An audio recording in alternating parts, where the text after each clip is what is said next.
From Yarm to Yibby, Harrington to Horsley Hill, Swalwell to Silverlink. The North East Footy Breakfast with Roy, Steve and Ted. Right across the North East, the Red, the Toon and the Cat.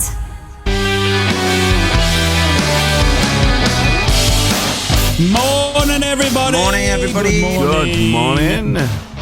How are we doing? Happy Thursday. Doing very well. Very, very hot here, lads. Very hot. Go 32 on. Degrees, you said. 32 degrees. Scorcher, what lads. a scorcher. -1 here, mate. -1. Can't believe it. Jeez. Opposite ends of the world, hey? And look at us pulling together for the North East Brekky show once again, hey? 100%. No Ted Happy today. Thursday. No Ted. He's not going to talk over us today, Steve. He's usually the one who talks over us. And, well, I can do that. I can do that as well. Yeah. No, yeah, that's true. That's true. Joined by Steve and Daz, obviously in the studio today. But there is no Ted the Mackem. But of course, we will. Don't you worry. Cover everything Sunderland if there is news making it today on the North East Brekky show. Happy Thursday, lads. Yeah, almost at the end of the Thursday. week. Almost time for football. Busy week this week. Flew over this week, lads, for me. So yeah, don't know where the week's gone, but there you go. You've been a busy man this week. Is that all done now, Steve? Are you here for the full all fiesta? done, mate? Yes, I am today. I wouldn't depart when there's only two of us, mate. Don't worry about that. Ah, look at that. Stevie hanging in there. But it's going to be a fantastic show. We've got a lot coming up to talk about. There's been a bit of happening overnight. We're going to talk about, lads, I'm sorry. We're going to talk about it. VAR. Hey. The Premier League has admitted that there's been 20 wrong VAR decisions this season. We're going to talk about that and maybe have a bit of a guess about which ones have admitted were wrong. We're going to talk about Jim Ratcliffe, lads, and him wanting to turn the new Man United Stadium into the Wembley of the North. Sounds like something from Game of Thrones, that. But Wembley of the North is Jim Ratcliffe's idea for Man United, so we'll talk about that with the lads. Brentford Gaffer has admitted that Ivan Toney is probably going to be sold this summer as well. Something that we were all predicting, but wondering where he's going to end up. We'll talk to that because he might be back to Newcastle. John Dale Thomason, we spoke about this yesterday with Blackburn. He sounds like he's going to be getting the sack at Blackburn because it's all a mess down there at the Rovers. Will he be in charge for that tie against Newcastle or not? We'll talk to them about. He's also an ex-mag as well, so let's see who could replace him at Blackburn if he does get the sack. We've also got a cheeky name that tune, don't we, Dazzy boy? And name that theme that our name a theme, is it? There we go. Yeah, our Teddy boy has put together. So yeah, we've got that coming up as well. He has been in touch with us, old Teddy boy. He's done his headlines as well. We're also going to talk about Man City's latest signing and what's happened there. Man City have signed a player even it's outside the window. We'll talk about that. And we're going to talk about Karim Benzema, who obviously we did cover this a couple of months ago where we heard rumours that Benzema was unhappy at the Saudi Arabian club Al Ittihad. And apparently he was looking for a move in January. That didn't progress into anything. Apparently he's now walked out from a training session, refusing to follow boss's orders, and has been dropped from the squad indefinitely. So a shameful end to what is a fantastic career that Benzema. I used to love watching Benzema back in Real Madrid days. So it'll be interesting to see and talk to lads about that. We've also got one close to Steve that I want to get the thoughts on. We saw one that's not listed here, and I will give him the backstory. But Kian Harriott, and Daz, you might have seen this overnight, but Huddersfield Town striker has been given 4-month ban for FA betting rule breaches.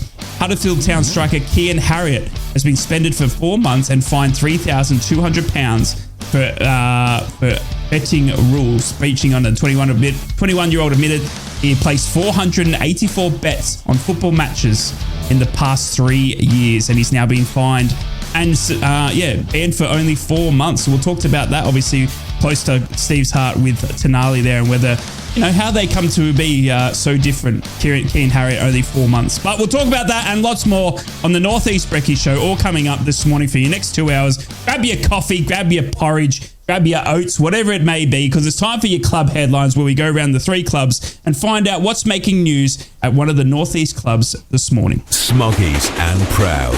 Borough News. Good morning, Borough fans, you beautiful humans. I hope you're all fantastic, safe and well this Thursday morning. Our news this morning is that Johnny Howson has no intention of retiring. Woohoo! At the end of the season, and Middlesbrough's captain is hoping now to extend his time at the club with a new contract. As Howson is approaching the end of his current deal, which is due to expire this summer, the influential midfielder turns 36 in May, but retirement isn't on his mind. And even if he doesn't get a new deal at Borough, the former Leeds and Norwich man said he would look to play elsewhere. Ideally, he said, I want to be at Borough and where he would love to finish up, but it's not his decision ultimately. I just know I'd love to carry on next season. If there's something there from Borough, then great. I've spoken about a fair few different reasons that I've got that are priorities and motivation for me, and that hasn't changed. I still feel good, and if they want me here, then great. If not, then I guess I have to have a look for a new club, but for the time being, that's not something I have to worry about. We've still got a lot to play for this season, and honestly, that's my only focus. That has been the previous case in past seasons. The rest will take care of itself. Whoa, Johnny, you're not going anywhere. I will get on the phone and give you a new deal myself. And Borough could already have unearthed his replacement long-term in Finn Cartwright. The 16-year-old under-17s man who hails from Redcar along with Hackney has been in the Borough Youth Academy since the age of 6, and he has made his first team debut in the Carabao Cup earlier this season.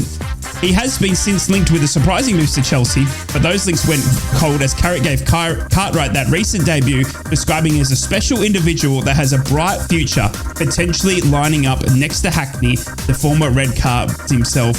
Could we have an all-Redcar midfield Borough in the future? Look out for that one. Howson's not going anywhere. Cartwright could be there.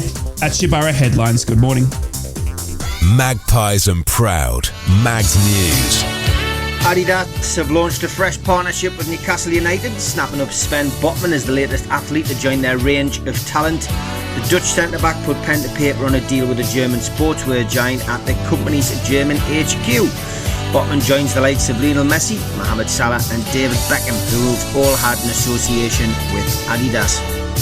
Newcastle United star Harvey Barnes hopes that Anthony Gordon's need for crutches was simply precautionary after he hobbled off in the 4-4 draw against Luton Town. Barnes was looking forward to starring alongside Gordon for Newcastle and Eddie Howe, but his return has coincided with the Scousers' ankle injury. It leaves Gordon doubtful for the next couple of games, but Barnes is praying it won't be a long one for the 7-goal forward.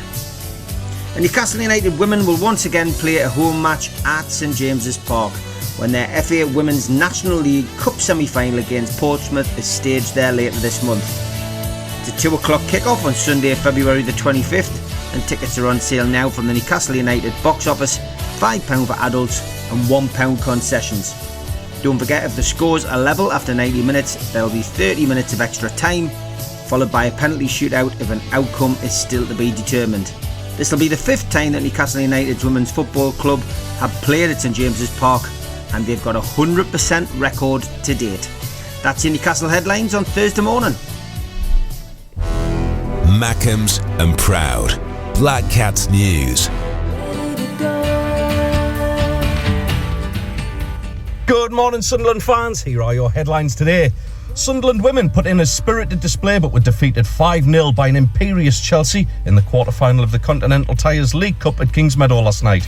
The Lasses now have full focus on the league and next host Lewis at Eppleton on February the 18th. Liverpool have been linked with a move for Sunderland youngster Chris Rigg as he continues to attract the attention of clubs in the Premier League. The 16-year-old is highly rated, of course, having progressed through the ranks at the Stadium of Light. The teenager was handed his first senior appearance at the age of 15 by former manager Tony Mowbray and went on to become the club's youngest ever goal scorer at just 16 and 51 days in August last year. The report from the Sunderland Echo also says that Manchester United, Chelsea, Liverpool, Manchester City are all keen, as well as German giants Bayern Munich. And finally, deadline day rival Reece Walsh says he only wanted to go to Sunderland after revealing championship rivals Stoke were also keen. Walsh, just 17, joined the Black Cats this month from Glentoran for an undisclosed fee to boost an already strong Northern Irish influence on Weir's side. Walsh is not expected to challenge for the first team anytime soon, but the winger will be fast-tracked into under-21s level, and it'll be interesting to see how this young gem develops over time. There's your headlines this morning.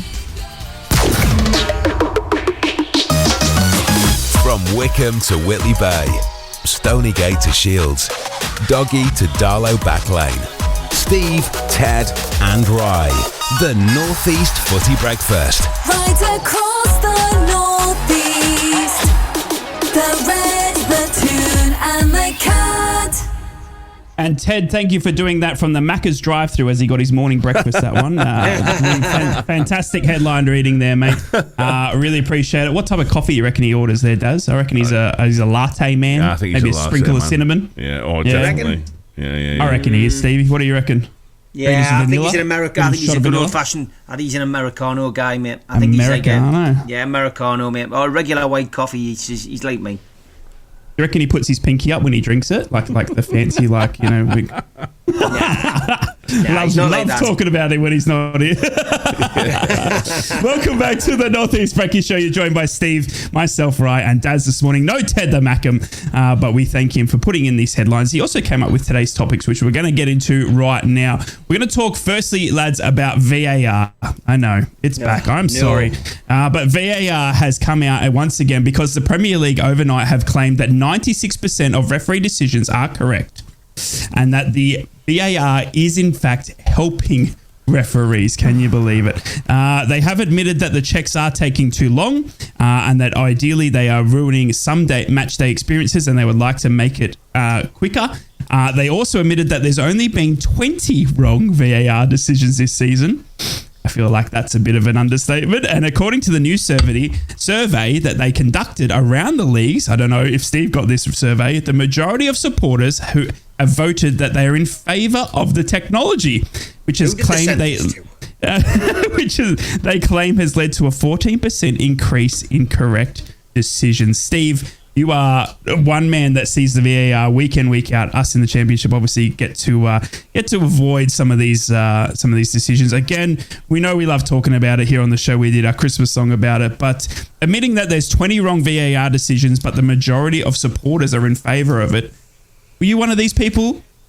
Well, no. I'd love to know who they sent the survey to. I mean, just to give people a bit of background. 2 years ago, the Premier League set up this independent key match incident panel, and it assesses all the big decisions which are made by the referees in the Premier League games. The panel's made up of former players, former coaches and referees who report their opinions. So the Premier League and the professional match game officials, the PGMOL as they're affectionately known, can improve standards of the game. And the purpose of the panel is to analyse and take a view on every key decision which is made by the match officials in every single one of the 380 games. So the output of the analysis is used to help the referees to give the PGMOL management a view as to where the game is represented by the former players. So, really, it's set up and it's a system really which should be infallible. We know it should be infallible, and that's what I'm talking about here is VAR. I genuinely don't know how they've come to these conclusions. I really, really don't. The figures that you're quoting for this season, just to broaden them a little bit, VAR has intervened correctly on 57 occasions. There's been 20 VAR errors so far, but the Premier League says 17 of these have been a failure of VAR to intervene when the panel felt it should have done. There's been 3 wrong decisions this season when VAR has intervened. So then they went on to give some examples. One of those errors was a factual mistake when Luis Diaz's goal for Liverpool was disallowed against Tottenham when the VAR failed to properly communicate their decision that Diaz was onside when scored. There's been 2 subjective errors when VAR intervened and the panel felt it shouldn't have done. Sander Berge's goal against Nottingham Forest in September, which would have put Sheffield United 2-1 up, but the panel felt that the goal was incorrectly disallowed for handball after a VAR check. And finally, in September, when Arsenal played Manchester United and Anthony Taylor gave a penalty for Aaron Wan-Bissaka's foul on Kai Havertz, only for the penalty decision to be overturned because the VAR felt contact was not sufficient to bring Havertz down. So there you go.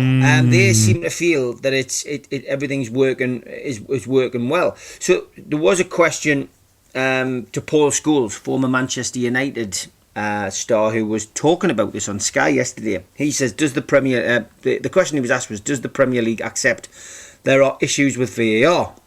Scholes said yes, He said there are two major issues that he wants to see addressed with VAR going forward. These two elements, I believe, affect the whole reputation of VAR. The first is the amount of time it is taken to check decisions. I would agree with him wholeheartedly on that. He said, we are doing too many checks, we're taking too long in doing them as well. It's to a degree understandable given the level of scrutiny the guys are under, but the reviews are taking too long and it's affecting the flow of the game, and we're extremely aware of that and the need to improve that speed while always maintaining the accuracy. So that's the first admission by the Premier League that there's a problem with that part of VAR. The second area is what they call in-stadium experience for supporters. Scholes says it's simply not good enough. It's nowhere near good enough. We know it's not. It affects supporters' enjoyment of the game, and we know it needs to change. So, listen, there's a lot to digest there. Not wrong. I mean, the supporters who were asked about this, I would love to know who has been asked. Is it the is it the FSA, the Football Supporters Association? Is it some trusts that have been asked? Is it a man in the street? Is it a man in the street who's standing there with 10 cans of lager? I would suggest it's probably the latter.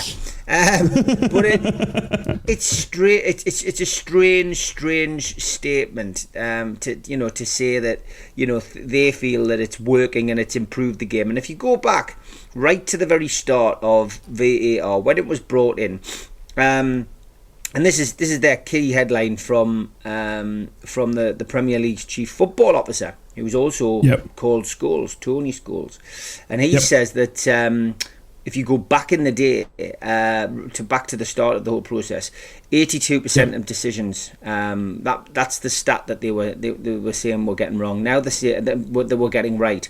Now we're getting 96% decisions are correct. I would beg to differ on that, right? I really would. I really would say that. I really say that stats are there to be picked apart, and I think we can probably all pick apart the VAR stats that these. It's almost as if they're trying to subliminally get us to believe what they're saying.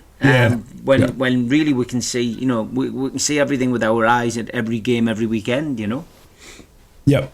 Do you find that, obviously you've been affected by this when live at St. James's Park, obviously Middlesbrough fans, Sunderland fans who are listening probably haven't been, but I mean, does it kill the atmosphere when there's a VAR check? I mean, some of these VAR checks take 10, 15 minutes.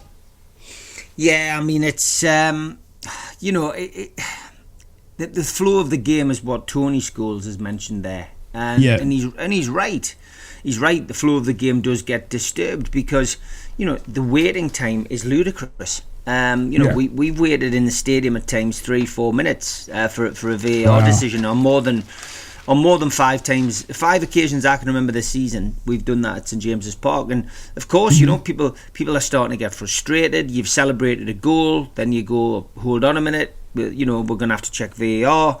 There's sometimes a notification on our stadium's screen. We only have one screen at St James's Park. Sometimes there isn't. So then people are scratching their head. Well, is the VAR or isn't the VAR?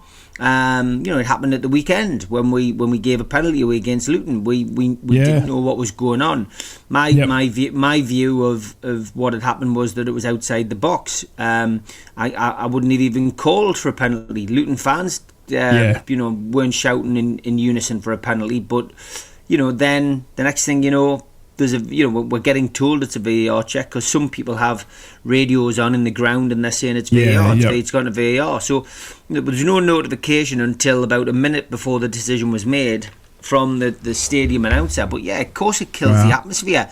It spoils the spontaneity of the game, and we essentially have no idea what's going on at times. And again, it's you can imagine from a player's point of view, he scored a wonderful goal. He's rounded 3 players. He slotted the ball in the top corner of the net. He runs off to celebrate, and then boom, hold on as a VAR check. So from their point of view, it spoils it for them as well. And it's not the same when 2, 3, 4 minutes later the goal is then awarded.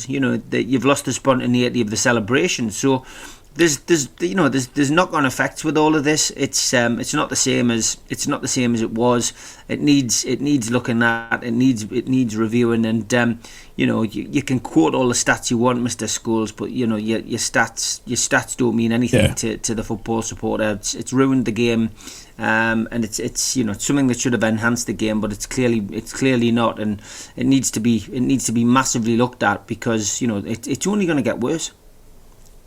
Well, it's interesting. He did say it is nowhere near good enough, and we know it's not. I mean, that was one of the line from Tony Scholes. There has been talk that we could see the VAR end up in the championship. It is about obviously getting some of the lesser grounds, obviously getting the technology installed there and all that sort of stuff. But it is a front that could be facing us in the next few seasons in the championship. Would you be willing to have VAR in the championship, or are you we've seen a few human errors this season that go against us? Yeah, we have, and it's been really difficult, hasn't it? Because we've looked at them and we've went, we need VAR in the championship. And how many times have we said it? Be careful what you wish for. No, I think they've got to get it right first. They clearly haven't got it right. They haven't got the systems of getting it right. One of the things that I noticed, I can't remember which game I was watching the other night. It was on TV, and there was a bit of a scuffle for the ball down near the byline, and the ball went out, and both players, the attacker and the defender, were arguing about who it came off. The ref gave a corner, I think. They then went on to score. The ref gave a corner. That's right. And then something, they went on to score. Something happened, but they couldn't go back and look at it on VAR because that phase had gone, or something along those lines. Now, correct me if I'm wrong, but the whole thing is about VAR was designed, or the idea was that it was there to combat mistakes. That if there was a mistake that happened on the pitch, that VAR would put it right. But for things like when the ball goes out over a corner, VAR's not looked at. Because the idea is that it's not an error by the referee. It's not a clear and obvious error. Yeah. Well, hang on. If we've got the technology to spot if the ball, who the last player was, who the ball came off, that determines what happens for a corner, that then determines what 100%. Happens for a goal, then shouldn't we be using it? So I just think the whole thing is just not right, and we've talked about this so many times, haven't we? We have, and again, Steve, you've got this every week in the Premier League, and what we see on Match of the Day every week is that analysis of them picking apart all the VAR decisions. They always focus on it, don't they? Yeah. And maybe what they should have done is compiled all those chats that Lineker and all the others have and sent them to the FA and said, look, there's your panel. Right, all right, it's okay. But these are professionals who are dealing with the game, who know how the game works. Well, I mean, some would argue maybe they don't. But theoretically, they've played the game. They know how it works, and they're analysing your VAR and saying that how many a week are wrong that VAR got wrong. Yeah, wild, isn't it? It is. So, to go back to your original question, I know it came around it a little bit. No, it's I would fine. only want it in the championship if it was overhauled, if it was, if they got their systems right, and surely we've got VAR systems around the world now, right? In every league, surely, every major league in every country. Why isn't someone learning from what's going on in terms of all the best practice? I mean, maybe they are. Yeah, but what is, and whether this is FIFA's job, surely it is FIFA's job, because they're the ones who've got the whole world overview to go, right, hang on, let's just have a look at what's working best. Where's VAR working best? Right, what can we learn from that? Where's it absolute garbage? Right, what can we learn from that? And, not necessarily put in a worldwide, this is how it should be done. Well, maybe we should. Maybe that's what should happen. There should be a worldwide, this is how VAR works. This is the process. This is what they're allowed to look for in those, checks or what have you. This is how long it should be, right? And then we wouldn't have all stuff going on in different leagues. They need to get it right before we get it in the Championship for me. Yeah. Yeah, no, I completely agree. They've certainly, I mean, Tony Scholes went on to say yesterday that he personally feels we'll get to a point where both video and audio are played live and then played again afterwards to explain the decision. So I guess from, a spectator's point of view with regards to actually, watching what's going on, at least that would be a little bit clearer for people. That's part of the frustration, He says that they're constrained by, the IFAB because they're very clear on the rules as to what the Premier League can and can't say, and during the VAR process and post VAR process. And he said we can't play the audio. So obviously in recent months we've heard audio released after games, a long time afterwards, and he doesn't know how far away we are from that decision, but because it's not in our hands. But he said, we'll continue to lobby them to get to a place where VAR is as open and transparent and informative to supporters and all stakeholders as it's possible to do so. So, there's a lot of work to do, and I suppose Tony Scholes coming out and saying this is where we're at, I suppose is helpful. Not going to criticise him for coming out and saying that this is where we're at and this is what we need to do. And I think as well, I think it's just educating the officials a bit more. I think that's the key. And having, if it is going to be rolled out to the Championship, then having specialist VAR, officials to go out and speak to those referees in the Championship would probably be worthwhile. Sending them further down the football pyramid, and possibly identifying referees who've got the best attributes to be able to take VAR games, because not everyone's going to be as good at running a game with VAR as the next man. You know what I mean? And exactly. Potentially selecting those who are weaker and training them to the expected standard is helpful, because it's a brand new thing for referees to cope with in the last 2 years, and I think we've said a few times on here that with cup games that don't have VAR, my concern's often been that, hold on, this guy's been refereeing in the Premier League for 2 years. He's now got an FA Cup game where there's no VAR. His mindset now, he's going to be conditioned to relying on VAR. How on earth can he referee a game without VAR? So it's there's that as well, isn't it? There's that problem as well. He was also asked, the interesting thing I found from this was, he was asked the question, Tony Scholes was asked the question, when will the Premier League introduce automated offsides? Because obviously semi-automatic weapons. That's offside. You get shot. Because of course UEFA and FIFA have brought that in now. But thankfully, Scholes said that there's no plans to introduce it.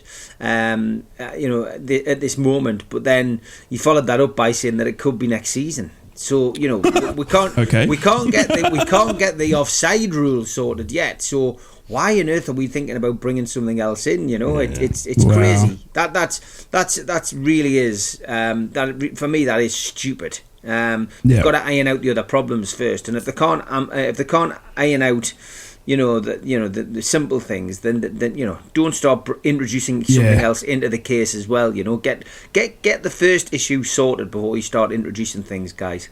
It's a very good point. No, I completely agree. And the biggest point for us, obviously, is in the Championship is that when you have the referee that comes down from the Premier League into the Championship and has no VAR, and they're maybe somewhat used to it, then it's back on them. They're relying on it. They're relying on it, and then they're getting caught out. But it's still a long way to go for us here. Anyway, it's time for your sports headlines. We'll be right back after this. We will be talking a lot more and having some Name That themes. Oh, excellent.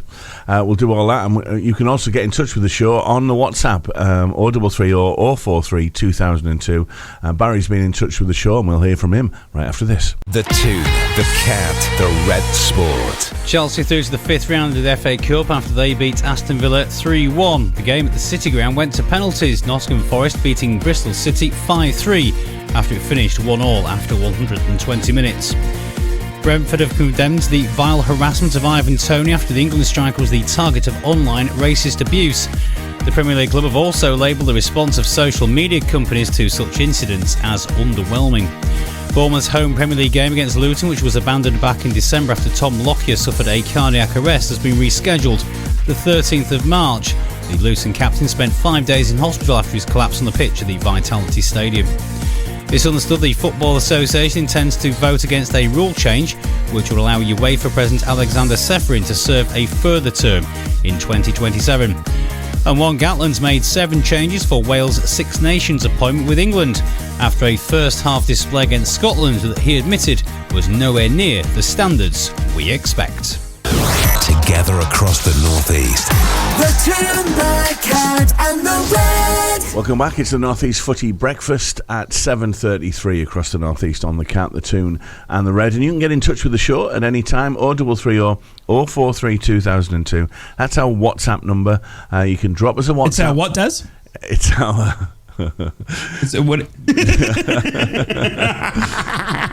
It's our... I can't do it. I can't do it. I just can't do it. Go on, Steve. You want to do it. I'm proud of you. There we go. Yes. It's our that number. This is from Barry has been in touch with the show. Good morning, Barry. Thanks for being in touch. Morning, Barry. Hello, guys. We should have a completely non-biased people on these systems. It works in other countries. We should employ the best. I know, but Dave's got to have a day off, man, Barry. Or you'd have it sorted. We should employ the best officials from around the world, not some of these people we have in the Premier League protecting each other. It uses an interesting word in there as well. That's I'm just protecting himself on the radio. But the other thing that he does say is it's an amazing show, gents. So that's really kind of him. Thank you, Barry. Thanks, Barry. Yeah, and he's right, isn't he? We need the best people to do this job. And my concern is, if I'm not going to start again, but if it does come down to the Championship, is there enough of these best people around? No. It's a big ask, that's for sure. What did you call me there? You, Barry. It's a big one. Ask. It's a big ask. Ask. Right, okay. Ask. I get that called that so often. It's just, all right, we'll move on. Let's move on. Let's Jim Ratcliffe now. Obviously, the Man United takeover is going in full flow, and he has come out and he wants to make the Wembley of the North, he says. Obviously, Game of Thrones he's been watching too much of. He wants to build the wall. He wants to march on. He said that he's looking into the possibility. Winter is coming. He's looking into the possibility of building a brand new stadium for Man United, and it's dubbed to be the Wembley of the North. Well, Steve, for me, it's a surprise. I mean, Old Trafford is obviously, we've heard, we've spoken about it on this very show, of concrete falling off onto supporters at Old Trafford. We've heard that the stadium is decrepit in some areas. We've heard of bars being bent under, after, years of torture, I guess you could say. It's interesting for me that the first thing he wants to do is build a new stadium, because I feel like there's a lot more he could be doing before we get to that stage. Would you agree? Well, I mean, what I found strange about all of this was, we talk briefly. We do our research on the show, but I was of the impression that Jim Ratcliffe was actually already part of Manchester United. But when I read into this, when Ted sent the headlines over, Ineos haven't actually acquired the 25% stake yet. They moved a step closer.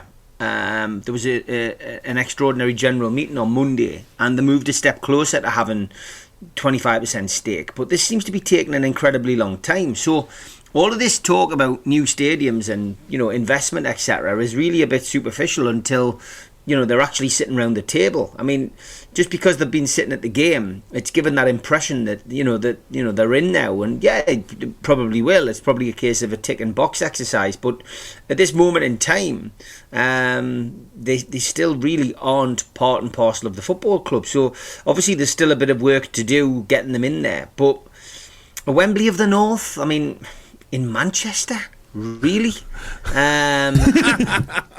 Have you been to Manchester? Yeah.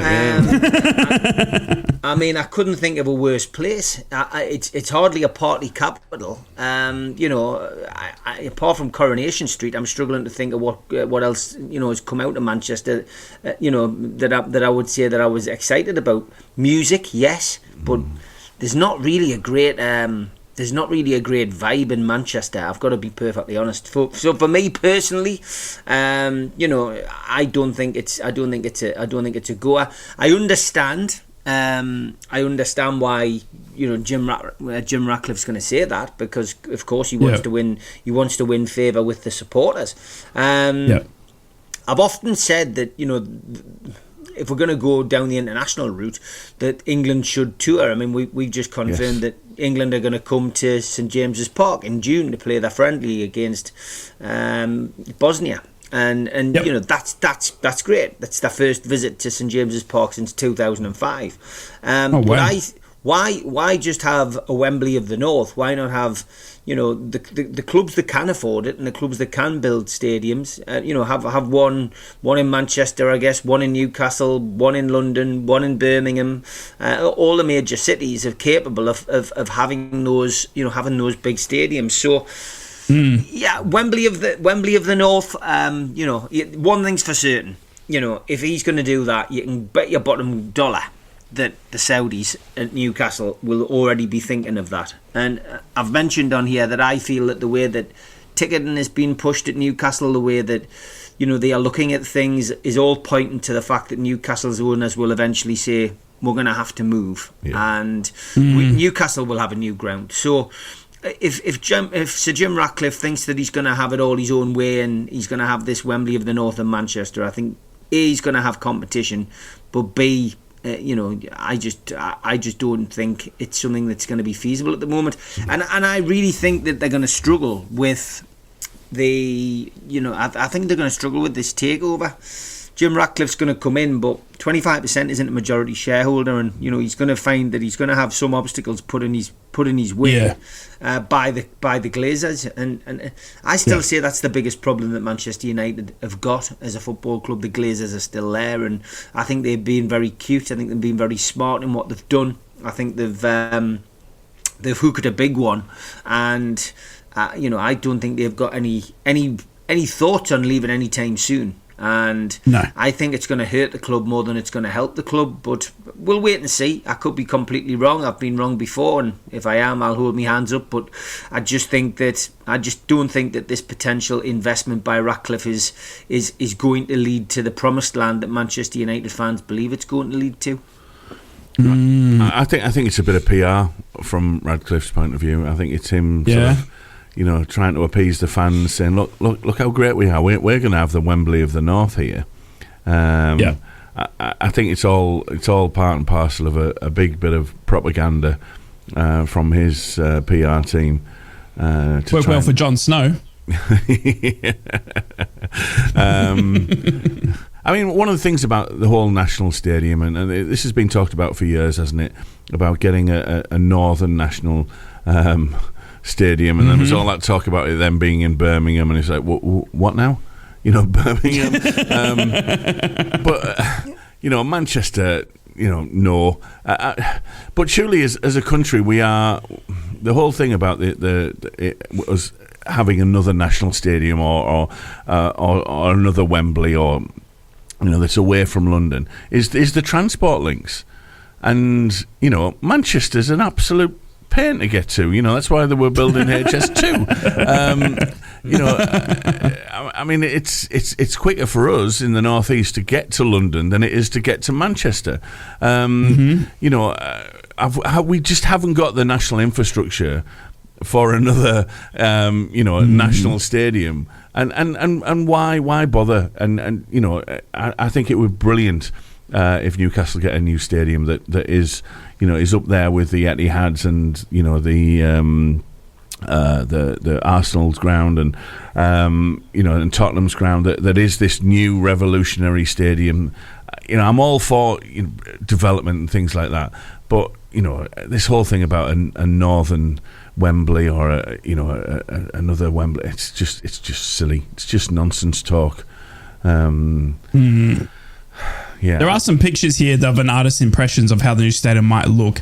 For me, it's kind of iconic, the Old Trafford Stadium. I mean, it opened in 1910, 114 years ago.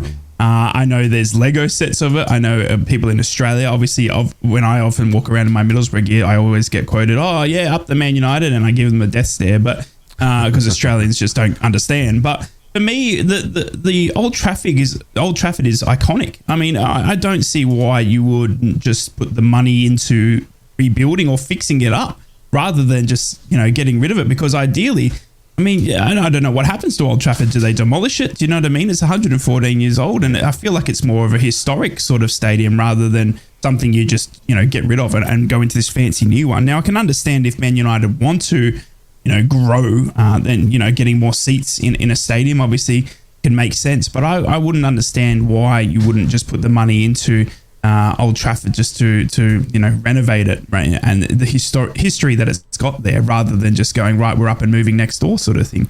And it's a good point that Steve makes as well, is that Ratcliffe is coming in with all these big, brilliant ideas, and he's coming out like he's the brand new owner, like he's the sole owner. But we no one's quick to forget that it's still Glazer's club. It's only 25%.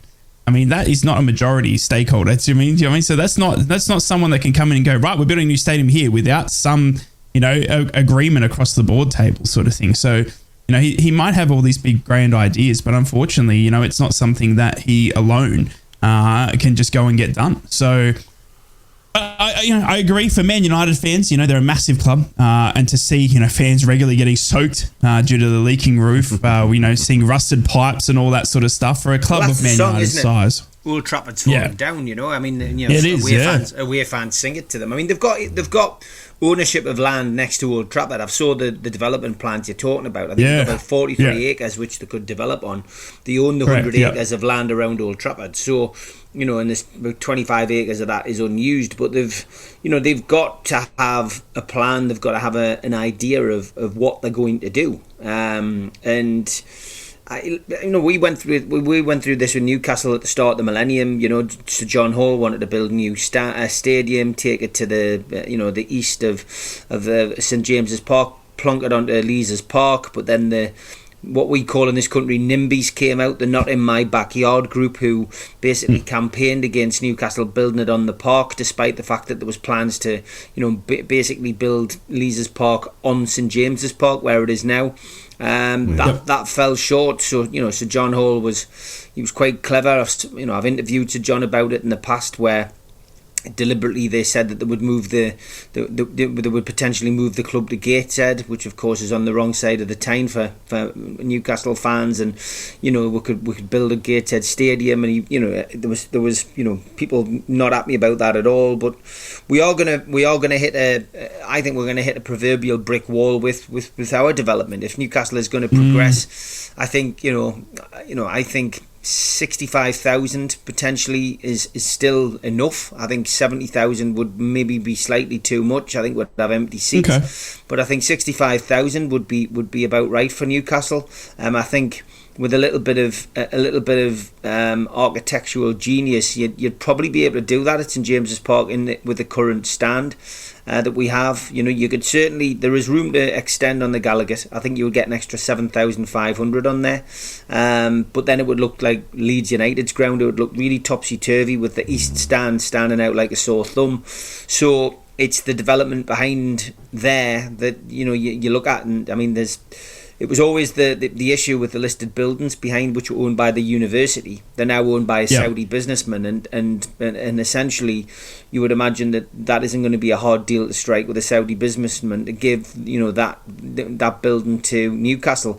Then it's the cost of, I guess, building on top of the existing east stand and incorporating the front of the listed building into the architecture of the new stand. So there's there's room there for building on St James's Park. They're busy doing a feasibility study, but I'm not sure how long a feasibility study takes. But that in itself will come back with the answers, and Newcastle will, I'm sure, in time release what they're doing. But getting back to Manchester United, I mean, you mentioned before, we've seen videos of the internal part of the stadium recently with bits of concrete collapsing from the roof. I mean, that's dangerous for supporters. Not wrong.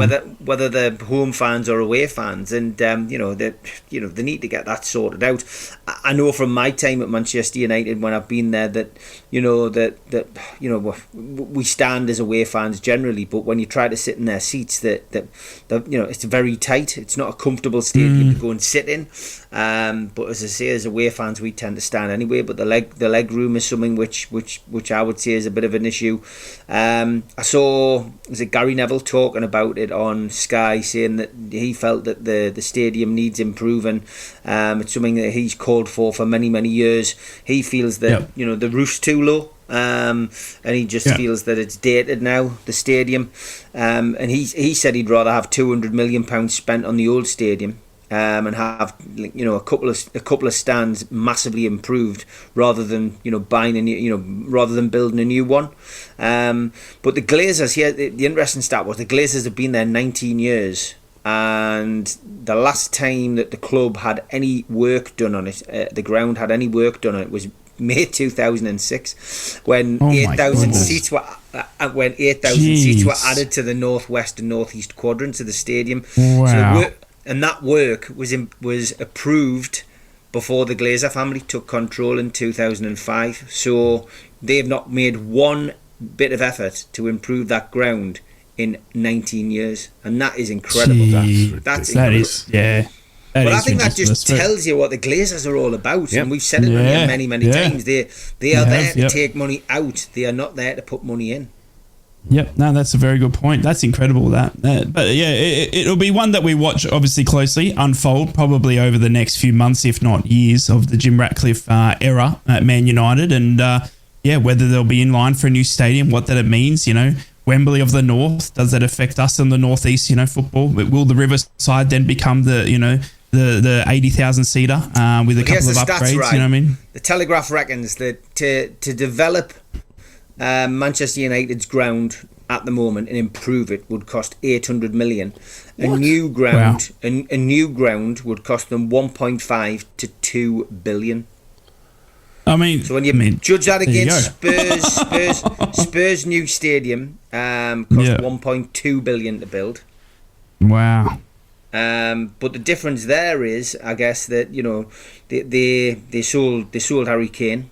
I guess to help that process. And obviously they've been regularly in European competition. So you've got to be successful on the pitch to make these things work off the pitch. The other thing, Steve, 1.2 billion. That's London prices. I mean, Manchester, they should be able to get it cheaper up there, shouldn't they?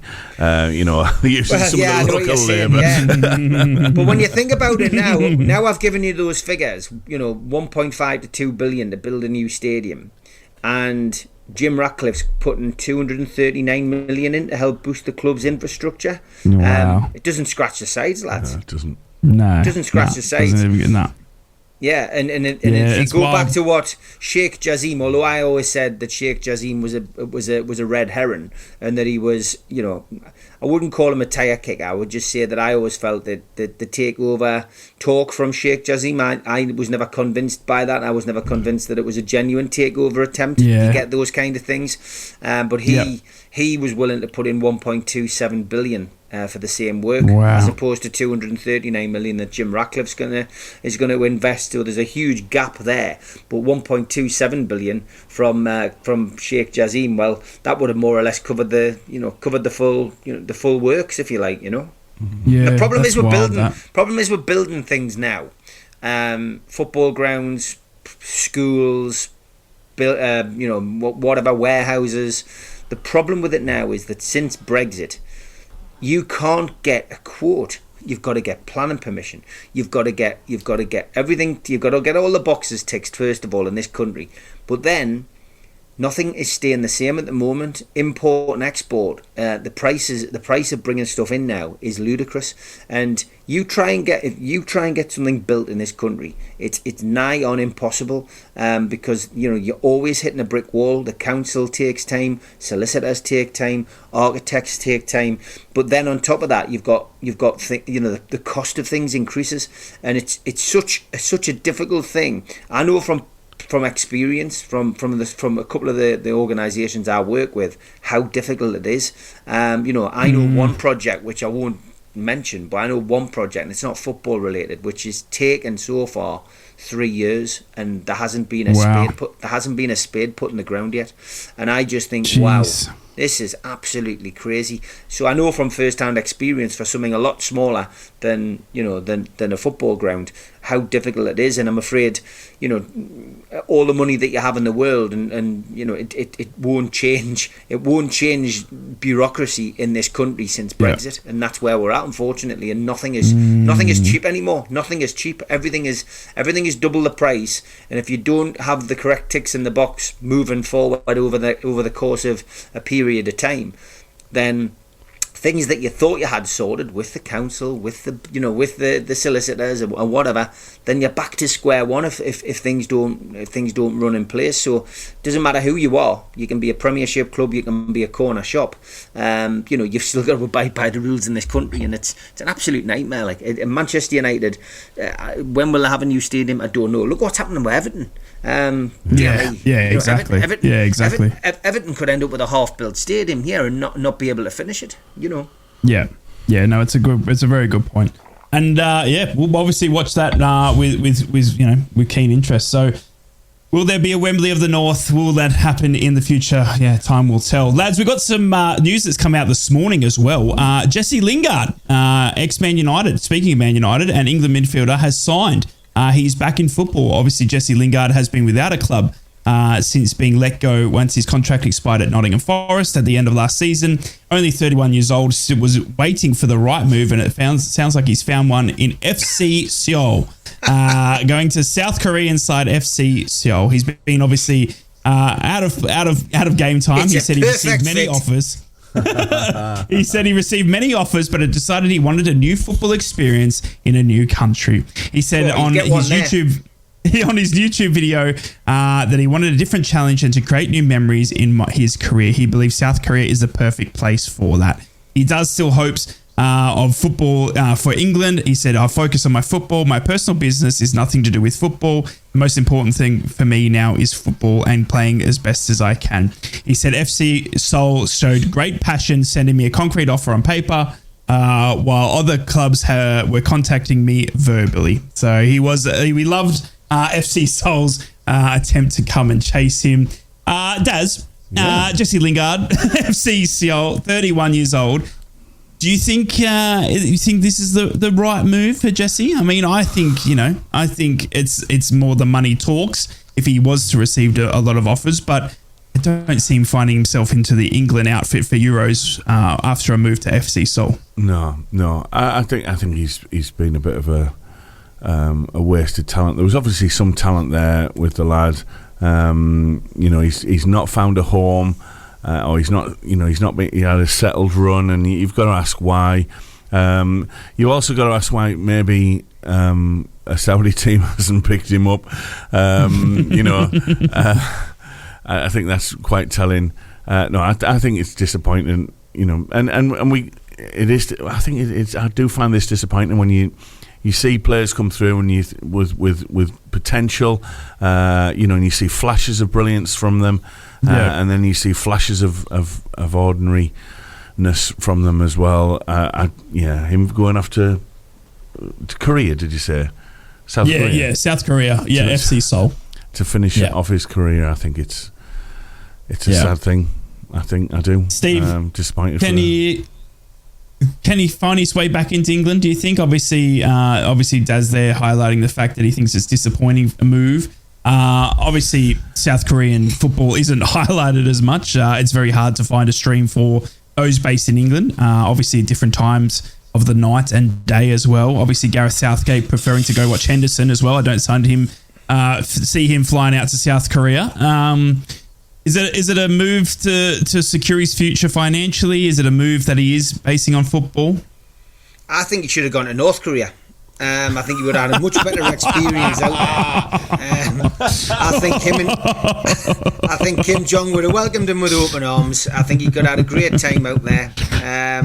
Joking aside, what a ludicrous move this is. I mean, honestly, have you seen a clip of the photograph of him standing there? He looks like his jumper's about 5 sizes too big for him. He looks like he's wearing giant haystacks as shirt. I mean, I'm not being funny. And the smile he's putting on, it's a bit rough. It looks like he's got trap wind. I'm generally completely bemused by this, but I'd love to know what the many offers were that he had. It's a sad state of affairs for Jesse Lingard. He's not gonna blow any houses down over there, is he? Really, he's not really. No. It seems desperate. It really does seem desperate for him to go from there. And I mean, somebody who had a decent career. Let's face it. Going through the ranks at Manchester United, and FA Cup winner, League Cup winner, Europa League winner. Sometimes footballers don't know when to quit. And I guess the move to Forest didn't work out for him. It is what it is. It just sounds as if it's the only offer that he got.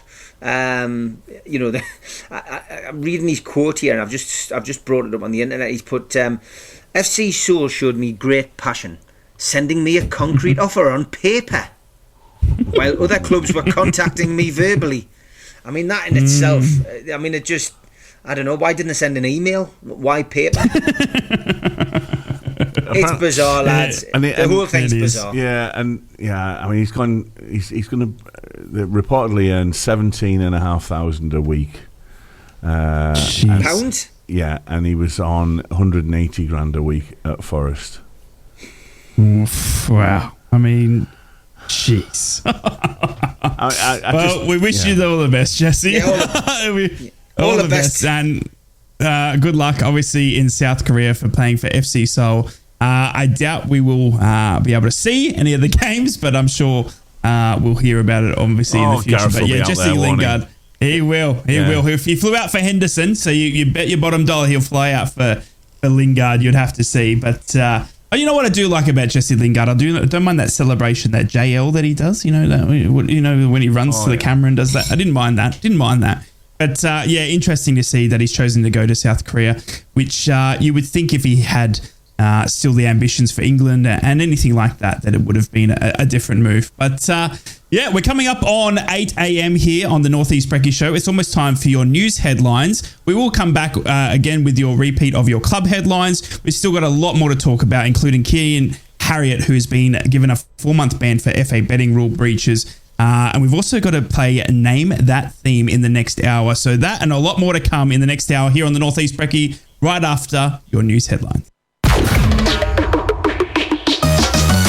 From Yarm to Yibby, Harrington to Horsley Hill, Swarwell to Silverlink, the North East Footy Breakfast with Roy, Steve and Ted. Right across the North East, the Red, the Toon and the Cat.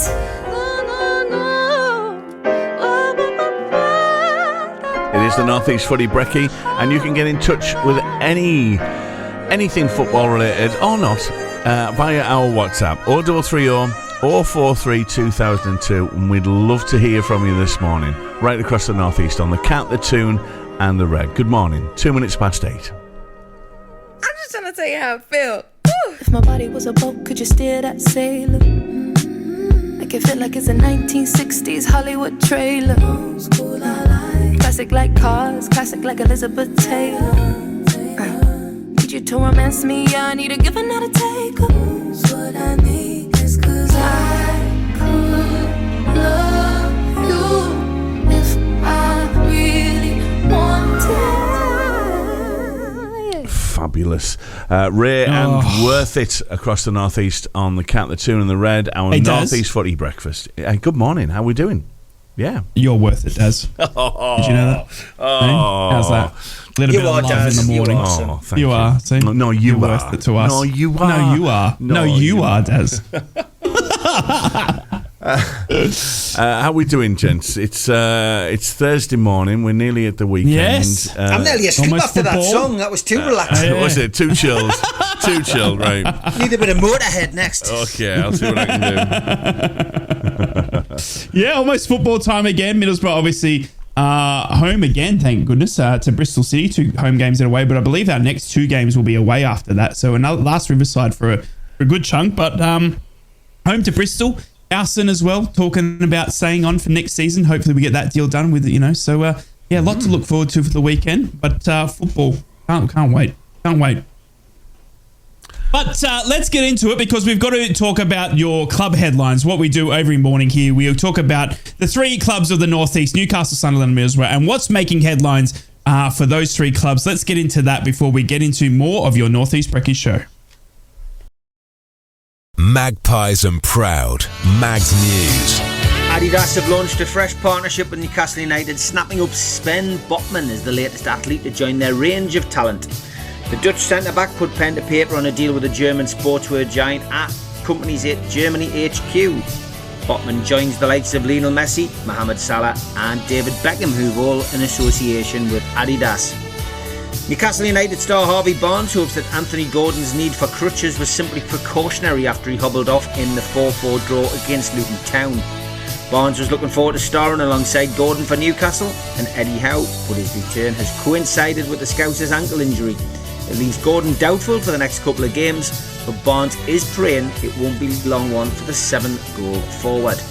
And Newcastle United women will once again play a home game at Gallowgate when their FA Women's National League Cup semi-final against Portsmouth is staged later this month. That's a 2 o'clock kick-off on Sunday, February the 25th, and tickets are on sale now from the Newcastle United box office, £5 for adults and £1 concessions. Don't forget that the scores are level after 90 minutes. 30 minutes of extra time will be played, followed by a penalty shootout if an outcome is still to be determined. This will be the 5th time that Newcastle United women have played at St James's Park, and they've got a 100% record to date. That's in Newcastle headlines on Thursday morning. Smoggies and Proud, Borough News. Good morning, Borough fans, you beautiful humans. Happy Thursday. Johnny Howson has no intention of retiring at the end of this season, and Middlesbrough's captain is hoping that he can extend his time at the club with a new contract. How's that for your Thursday morning breakfast? Howson is approaching the current end of his current deal, which is due to expire this summer. The influential midfielder turns 36 in May, but retirement isn't on his mind. And even though if he doesn't get a new deal at the Borough, the former Leeds and Norwich man said he would even look to play elsewhere.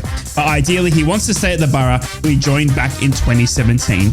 Howson went on to say, "It's not my decision ultimately, but I would love to carry on. If there is something there, a contract offer from Borough, for example, then great. I've spoken about a fair few different reasons that I've got that are priorities and motivation for me to continue on, and that hasn't changed. I still feel good, and if they want me here, then great. But if not, then I'll guess I'll have to look for a new club. But for the time being, that's not something I will worry about. I've still got a lot to play for this season, and honestly, it's my only focus. Has been the previous case in the previous seasons gone by. It will take care of itself in due time." Well done, Johnny. And Borough could have already unearthed his replacement in the future, called Finn Cartwright, who could be a long-term Middlesbrough here to Alson. The 16-year-old under-17s man who hails from Redcar, along with Hackney, has been in the Borough Youth Academy since the age of 6 and made his first team debut in the Carabao Cup earlier this season. He's been linked with a surprising move to Chelsea, although those links went cold once Carrick gave Cartwright his recent debut, describing him as a special individual with a special future. So, maybe a Howson replacement there, but it does look like our captain, our ever-aging GOAT in Johnny Howson, will be at the Borough next season if we can get a deal for him. He wants to play. Get it done, Borough. We love you, Johnny. That's your Borough headlines. Mackems and Proud, Black Cats News. Sunderland women put in a spirited display but were defeated 5-0 by an imperious Chelsea in the quarter-final of the Continental Tires League Cup at Kingsmeadow last night. The Lasses now have full focus on the league and next host Lewis at Eppleton on February the 18th.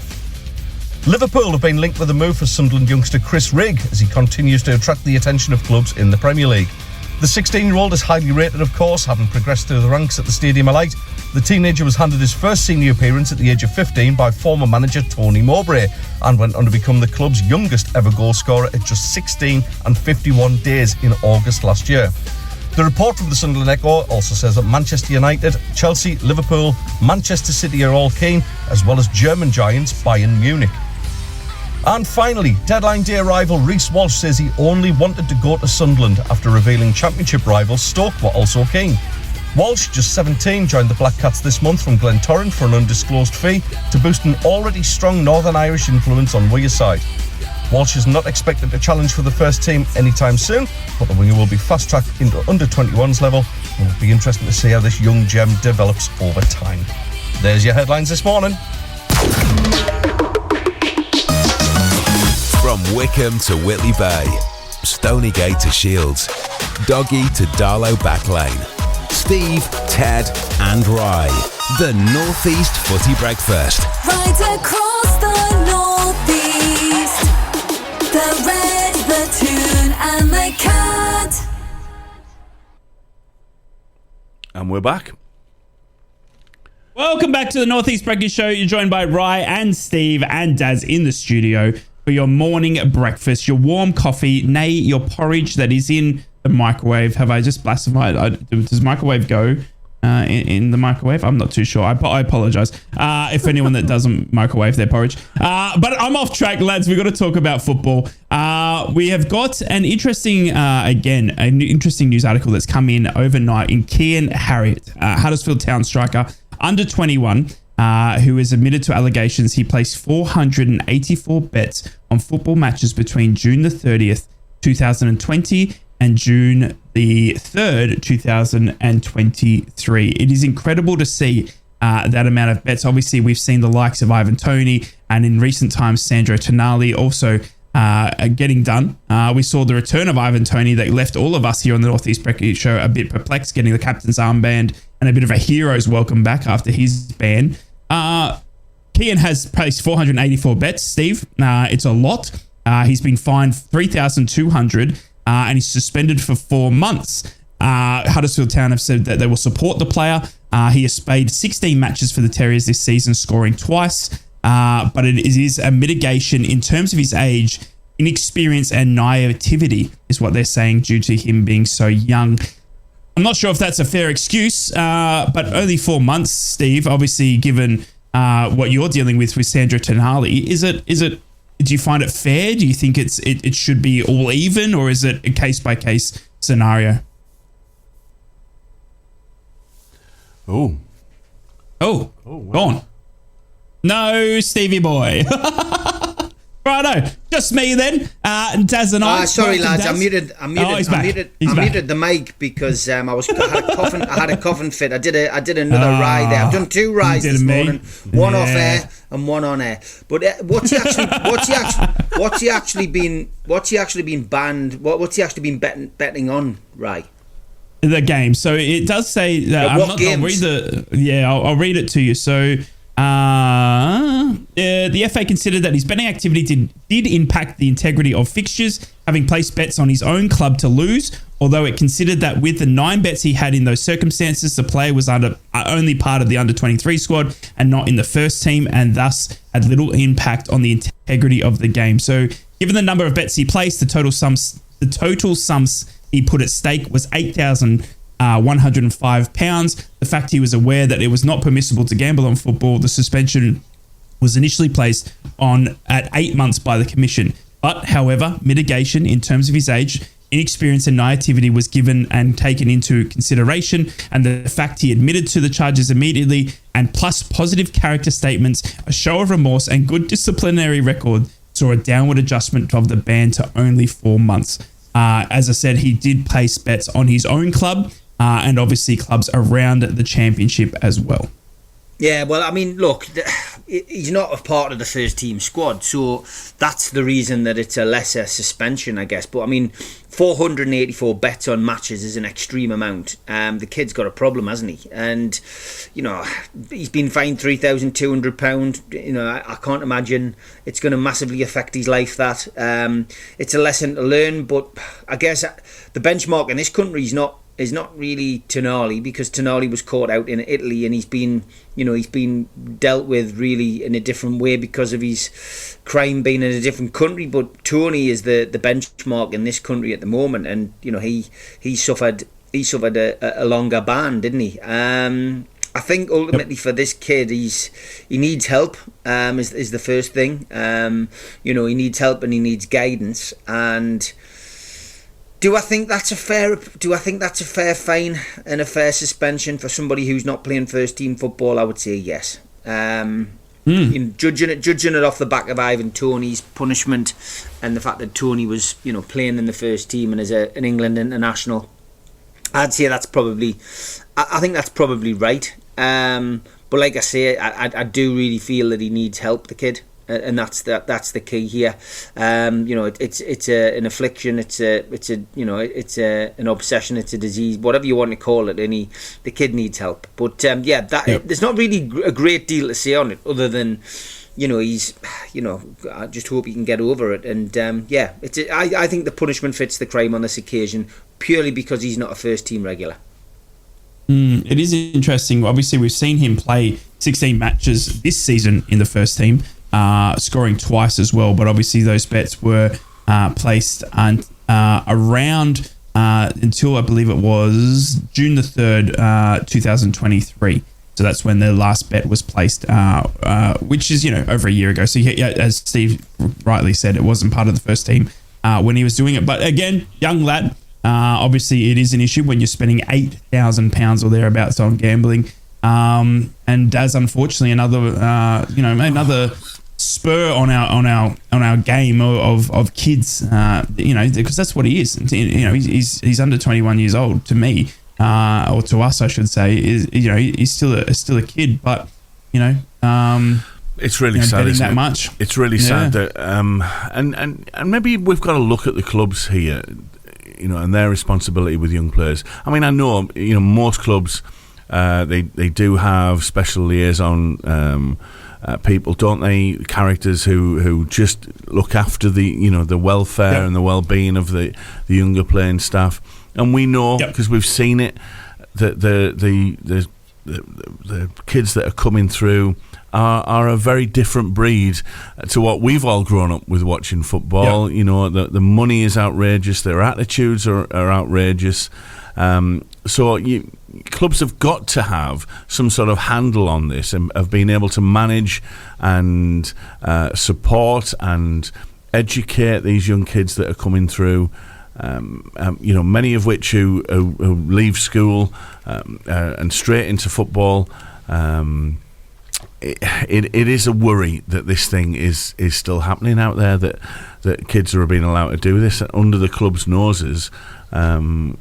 And despite the education that I'm sure is going on, I'm not saying that, you know, I'm pretty certain that the clubs will have told them quite categorically, don't bet on your own teams. You know, betting is a wild side of football. And, you know, these footballers have got so much money now, they've got so much time on their hands. It isn't a surprise that we're seeing more and more cases like this. Or you know, it's not just that, is it? It's, you know, what an influx we've seen in sports betting, advertising over the past 5 years. You know, that's gone absolutely crazy. And we've got football has got to look at itself, hasn't it, and say, look, we can't really condemn these kids that are coming through for doing this sort of stuff, when we're blasting these betting companies all over our shirts, our stadiums, our advertising. You know, I think football's got a real problem with this. You know, and to be able to, they've got to be systems in place to be able to support these players coming through. Yep, no, I completely agree, and I think it's a very good point that you raise. And I think that we need better systems in place, obviously, definitely. I mean, it is a rare occasion. I mean, obviously, there are, players are well aware that they're not allowed to be betting. And especially on their own clubs and their own games. And they, there is training and there is, things in place at certain clubs as well. I won't say all clubs because I'm not sure all clubs down the leagues would have the finances to put that sort of training in place. But it is something that that kids these days are aware of, especially as a professional footballer, that you just can't be doing it. And we see the cases like Ivan Toney, Sandro Tonali, two of the bigger ones of what could happen. So we wish him all the best. We hope he gets the recovery. And because it's an issue, isn't it? I mean, you need rehab from it when you're spending £8,000. That's you need some serious help. So we hope he gets that through Huddersfield Town. Obviously, they're going through a new manager change themselves as well. So a lot happening there. Righto, we're going to move on. We haven't got long, but Dazzy Boy, a little bit of fun for your morning, and the people around the North East Brekky show obviously can get involved as well. But a little game that Steve absolutely loves. Yes, I do like this one.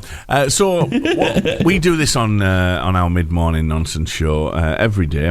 Just after the news at 10, we do a name that theme. We do 5 theme tunes, and you've just got to guess what they are. And since I've been doing the breakfast show a little bit more regularly, it was something that I've sort of brought into the breakfast show as a little bit of a treat. So Ted's show today. Obviously, Ted couldn't make it, so Ted has prepared and named that theme for us all. Well, I say us all. The only way he could do it is send it to me, and I've got the answers in front of me. So, so it'll just be you two guys, if that's all right. And obviously, the good people of the North East as well. You can get involved on 0330 043 2002. Drop us a WhatsApp. And the same.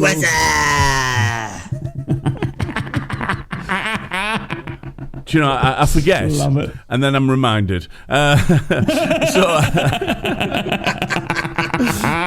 So the way that we did this before, gents, just to keep a level playing field, is that you guys will message me your answers direct to my own personal WhatsApp.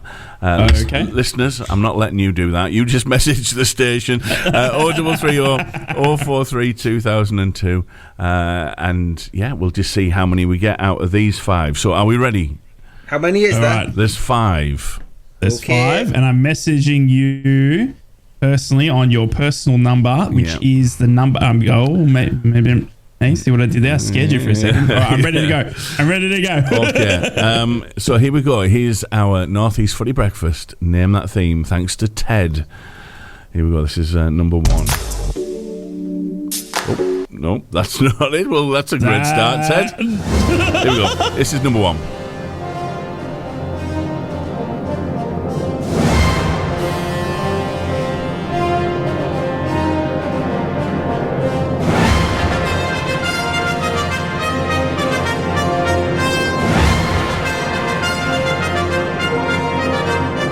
That's number 1, and this is number 2.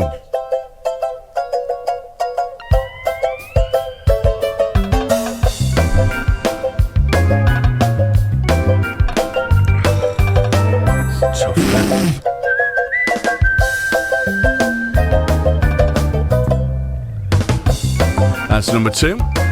This is number 3.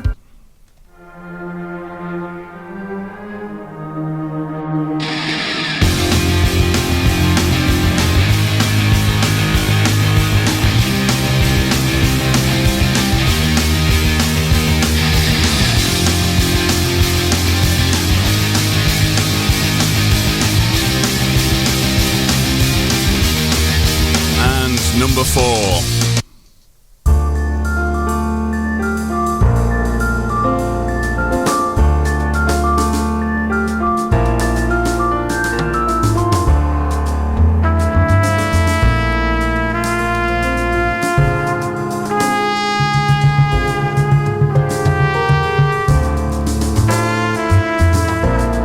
And finally, number 5.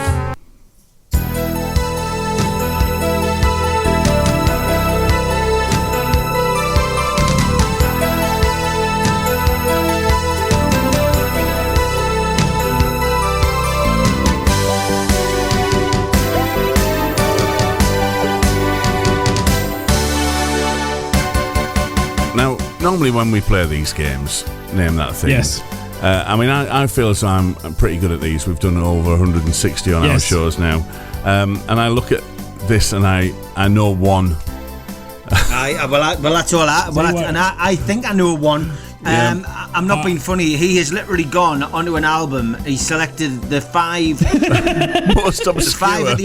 the five at the end of the album that nobody ever listens to and skips through. No words or anything to go off. Could we have them one more time, Daz? Is that allowed? Yeah, okay, yeah, we'll go one more time on this. One more time, please. Just to waste some time? Because there's no way in it. I'll maybe give some clues on this one. Okay. So I've submitted my answers now. All right, well, you can resubmit if you want to. We can leave it. Okay. Right, okay. I won't play the full lot. So this is number 1. All right. Number 1. Don't give any clues. No clues? No, don't give any. Well, not as long as Rai says he's not going to suddenly start writing the answers down now. You've got to submit your answers, right? Okay, yeah. Have you submitted your answers? Hang on, let me do it then. I don't want to get... It's because you're getting an unfair advantage. I've put my answers in. Oh, yeah. All right. Mine's like a geography quiz, Rai. Yeah, that was number 1. Pass. This is number 2.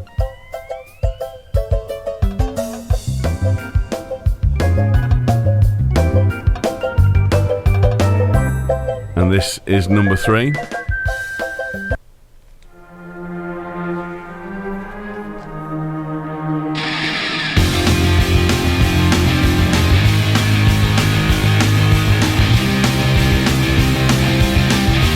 And number 4.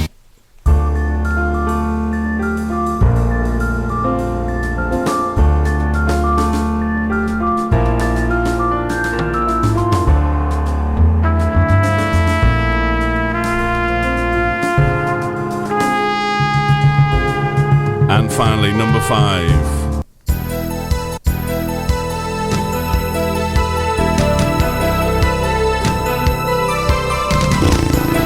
I know.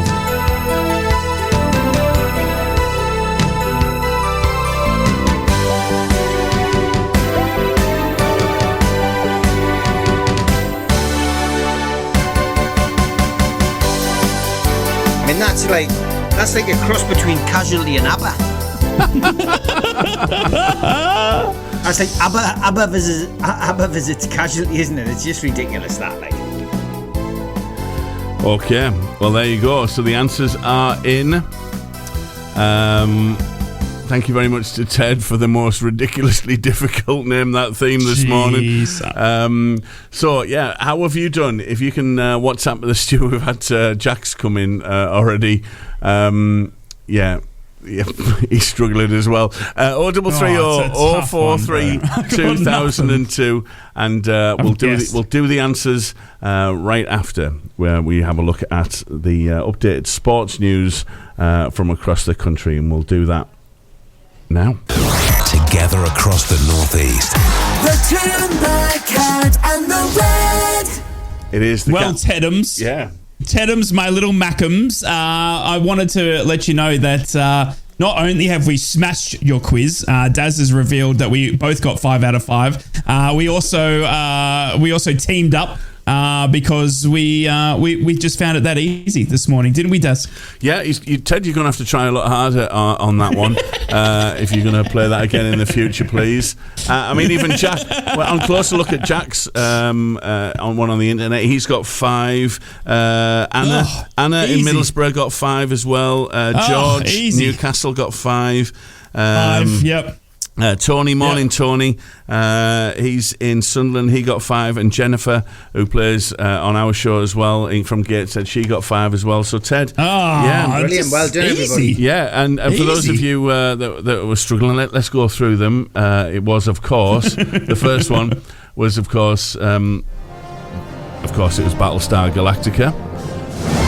Yep. Yeah, everyone got that Star one. Trek, Not as some Star of you Trek. might have guessed. Yeah, that was a silly guess, that one. Arrested Development. Arrested Development. Of course good show. it was, yeah. The third one was... it was The Kid Show. Yeah, Buffy the Vampire Slayer. Buffy the Vampire Of course, Slayer. one of my favourites. Yeah. And you, Steve, you love this one. I think you were in this one, weren't you? Homeland? No. I was. Oh, you were? Yeah, excellent. Yeah, brilliant. Yeah. And I helped compose the music. yeah, fabulous. Yeah, you did. And finally, number 5. You both got this one straight away. So pleased with this one. It's easy. MacGyver. Dave and him. Yeah. Dave and him always talk about it. It's a bit like ABBA going to Casualty, isn't it? It's a little bit. So congratulations, however many you got this morning. And thanks, guys. We'll be Well doing done, that everyone. again after 10:10 on our mid-morning show as well. Thanks, Ted. Brilliant.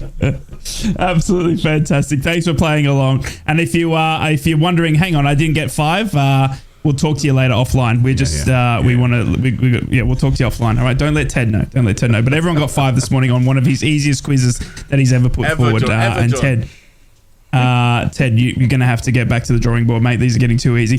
Lads, we're going to talk about football. Let's bring it on back. We're into the last half hour of the show here. And it's one that might affect our boy Steve in the coming weeks. Obviously, Newcastle have pulled Blackburn at home in their FA Cup appearance. And their Blackburn are all at sea at the moment. They are a team that is...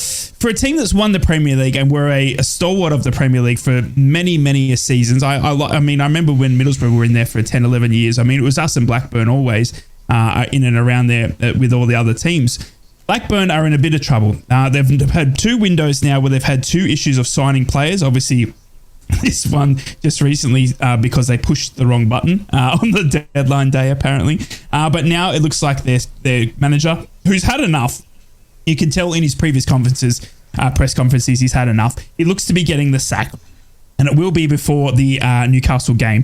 It does seem like it's a shame. Obviously, John Dale Thomason is ex-Newcastle as well, and Newcastle obviously to come up as well. I'm sure he would have loved going up against his previous club. But it's interesting for Blackburn at the moment. Steve, obviously you have got Blackburn at home in the FA Cup. Obviously John Dale Thomason is an ex-Mag as well. But Blackburn seem to be all at sea. He did criticise the club just recently in their financial. I mean, this is a club that in this January window just loaned out their captain to Ipswich. I mean, their captain, they went and loaned him to Ipswich. I mean, it seems to be bizarre, some of the decisions they're making over there. Yeah, I mean, John Dale Thomason has had a good run at Blackburn, but unfortunately, it just seems that he's been affected by things going on off the pitch, and it's led to a dip in form, and it's unfortunate for him personally, because he has done a good job, as a lot of managers have to do in difficult circumstances in the Championship and lower down the pyramid. So I do feel a bit sorry for him in a lot of ways. I was hoping that there would be that little reunion. It's nice when you have that kind of reunion in cup competitions, but they've crashed, haven't they? They have, and it's not looking hopeful for them. And I think from their point of view, they've just got so many problems, Blackburn. But it comes at a good time for Newcastle. I've got to be purely selfish on this, and their sudden dip in form, and the fact that they probably will have appointed a new manager by the time that Newcastle go down to play them. I still think that we will progress. I would have preferred the game at home, but we've got 7,200 fans travelling down to Blackburn for this FA Cup tie, and I think we'll be playing them at the right time. I know people talk about new manager bounces, etc., but I think we'll be fine. But I feel sorry for John Dale Thomason. He didn't have a good career at Newcastle. He came into Newcastle in a season when Alan Shearer was injured at Goodison Park in a pre-season friendly, and Les Ferdinand had been sold to Spurs and had to plough a lone furrow up front. And I'll always remember him going through one-on-one with the goalkeeper in his first game at St James's Park and missing the opportunity, and he never really recovered from that moment. And he, it was disappointing for him, and he was criticised a lot in when he was at the club in that period. Which I always felt was unfair, because he was never a striker. He was always a number 10. He always played better behind like a front two, really. But he it's one of those things. It's he went on to win the Champions League. He had a really good career. So yeah, but getting back to him as a manager, I feel a bit I feel gutted for the lad. But I think you made the point about Mogga, didn't you? He did. People following Mogga never tend to do well. He did okay. He kept them in the. He kept them in a decent position in the league, but he just hasn't been able to take the step forward. But I think he's been hampered by off-field issues, lack of money to spend, and Blackburn won the Premier League, lads. You've got to remember Blackburn won the Premier League under Jack Walker with Alan Shearer and Chris Sutton, SAS up front. They had a wonderful team, and they're a proud club with a proud history. But things aren't looking good for Blackburn at the moment, and I think we would probably do them a favour knocking them out the FA Cup, to be honest, this season. It's interesting as well, because ever since the Venky's takeover for me for Blackburn was a club that I used to watch a lot of as a kid, because my best mate at the time was a massive Blackburn Rovers fan. We used to watch those games, and Middlesbrough and Blackburn were right up there. I mean, we're talking this team that were a stalwart in the Premier League. I remember the Santa Cruz days. Chef Kikuchi. Robbie Savage, obviously running, around there. They've had some great names. Even Lucas O'Neill, the right back for Australia. I mean, they had Brett Emerton as well, another great Australian. So, it's a shame to see the club heading the way it is. But it's a great point that Ted and obviously Steve, you both put in there, is that it's another club that can't replace Mogga. I mean, Mogga is going into clubs, getting sacked in weird circumstances as well. You would have to ask. At Blackburn, he was a weird sort of sacking where he was sort of let go, even though he was doing fantastically well. Again, at Sunderland, he was doing fantastically well and got sacked. So not sure what's happened there, but the managers that have coming in after Mogga haven't really survived. And maybe Beale might be another, sign of that exact issue again. But it'll be interesting to see whether Blackburn go down the track of getting a new new manager or not. Because it's a club that is struggling financially, apparently. So it'll be interesting. It'll be very interesting to see, and it'll be interesting to see if it happens before your FA Cup game as well. Right, let's move on, lads. We've got a lot to get through, and another big one that I wanted to talk about, which was brought up, is Karim Benzema. Obviously, Benzema, a fantastic striker over the years, Real Madrid stalwart as well. I used to love watching Benzema. I thought he was fantastic. He would be someone that I'd sign on my FIFA careers as well, back when I was a gamer. And he stormed out, lads. He stormed out of the training session after refusing to follow boss Marcelo Gallardo's orders. He's now been dropped from the squad in another indicator that the Saudi League is almost done already. Or, Steve, is it just poor form from Benzema? I think any player that storms out is wrong. No matter what happens, you're contracted to a football club. You should respect your contract, and you should respect the players around you, and respect yourself. But things can happen in the heat of the moment. But this is half the problem with football. Some football players think they're bigger than the club themselves, and it's the circumstances, isn't it? It's what circumstances has he found himself in? What's he going through off the pitch? I guess in his personal life, but it's a strange little story, this one. There seems to be lots of issues with Saudi football, doesn't there? In general, Al Ittihad's training session, is where this happened, and if a manager's giving you orders in front of the squad, then you should just take it on the chin and leave it till afterwards. But I think the manager's done the right thing. He should be dropped from the squad. The Saudi League has been beset with problems, but I think your question is the Saudi League already done, or is it poor form from Benzema? Well, I think it's poor form from Benzema. I don't think the Saudi League's done. The Saudis won't allow it to be done at the moment, but I just think they went too big too soon. I think they should have tried to grow the leagues slowly, and gone for smaller, gone for smaller players. Not go for the big names.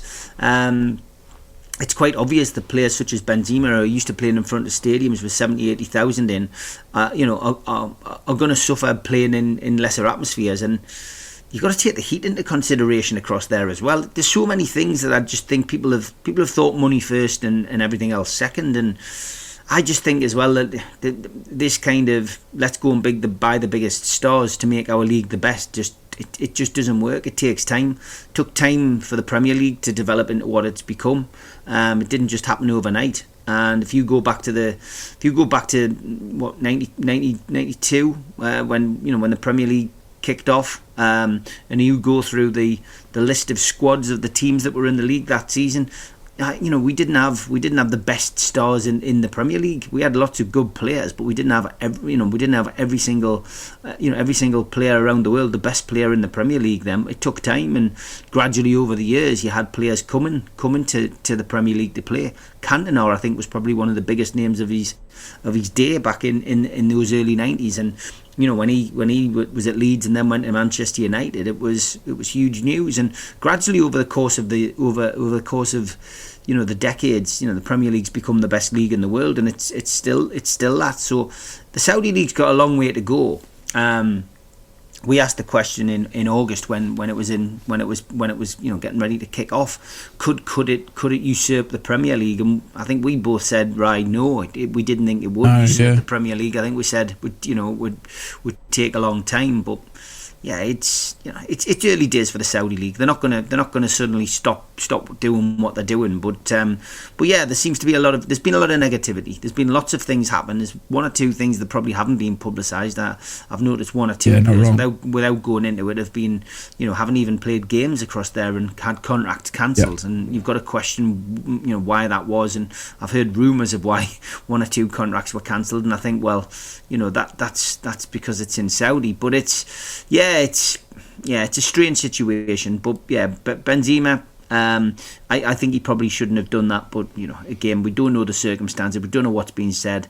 If it's simply a case of not doing what your manager's saying, then that's a bit off. But rightly so. Dropped from the squad. Needs to earn himself a place back in the squad, and that's the manager's job. Well, it's interesting as well because we did report that Benzema wanted out of the club through January. That move didn't eventuate. He didn't get his wish. He was looking at all transfers, apparently putting himself available to everyone and anyone to get him out of the league. And now, obviously, that hasn't happened, and now he's not happy and he's stormed out of a training session. I mean, for me, what it is obviously these lads have gone there in what they thought was a big move. Now, probably financially, we've seen Henderson obviously leave, and he's now moved back to Ajax. Now, I guess for these players, they've taken the payday, but they're realising it's not all roses. Actually, having to rock up and play the football there as well. Yeah, I feel really sorry for the multi-millionaires who've gone over there to make even more money, and then found out it wasn't the big dream that they were hoping for. I mean, who'd have thought that was what was going to happen? And it was only a matter of time, surely, that one of these big megastars who thinks that they're above the game, above his teammates, that'll be earning like an absolute, less than 1% of what he's on, before one of them came up and done something like this. No, it's no surprise to me. I mean, Ben, he's been around for a while, hasn't he? He's really developed as a player over the years and become quite a phenomenal striker. So why on earth go there and do this? We know why. It's the money. They were sold a dream, and that dream is very quickly becoming a nightmare for some of them. And it's not a surprise that some of them just are not being able to cope with it. Whether it's their ego of look, I've played for Real Madrid. I know how to do this. I know how to train. Don't you be telling me what to do. Blah blah blah. Yeah, it's no. I have no sympathy for the guy. I think it's really disappointing, and we've talked about this so many times on here. It's the young kids who'll see this. Will see these headlines, and Benzema will be a hero of theirs, and go, "Oh, Benzema did what? Told his manager to do what?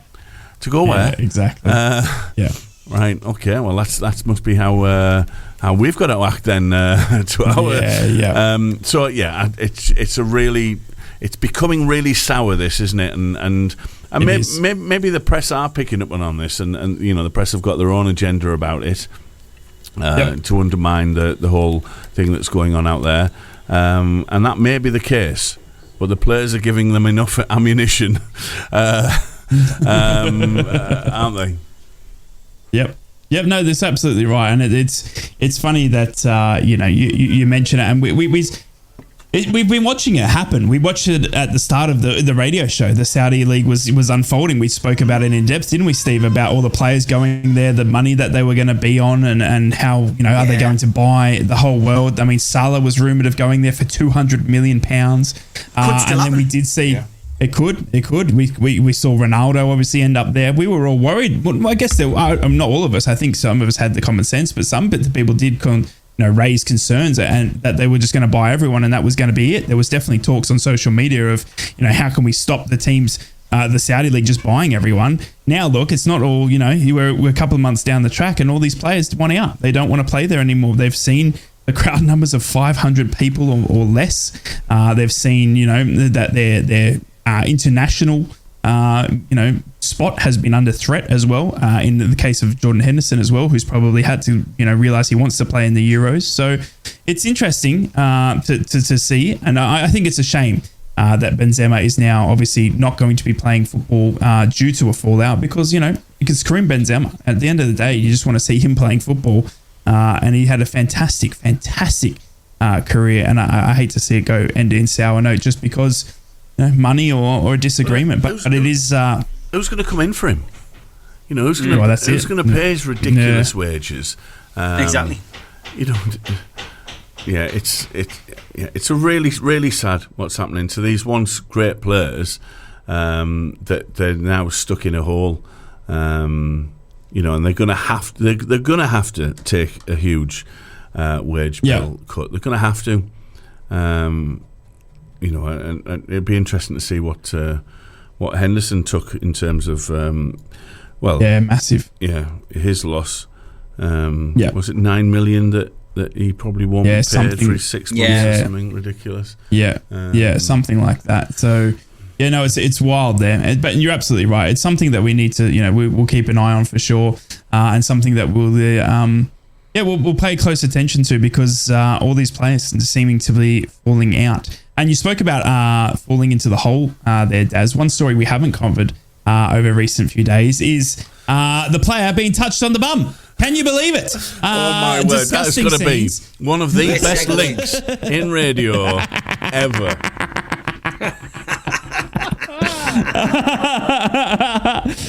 Incredible scenes here. Obviously, we have seen this, and look, there is a side of there is a serious side to this. Obviously, a footballer being touched on in the rear. Now, for those that don't know, this footballer was obviously Lucas Ocampos, who was touched inappropriately by a fan.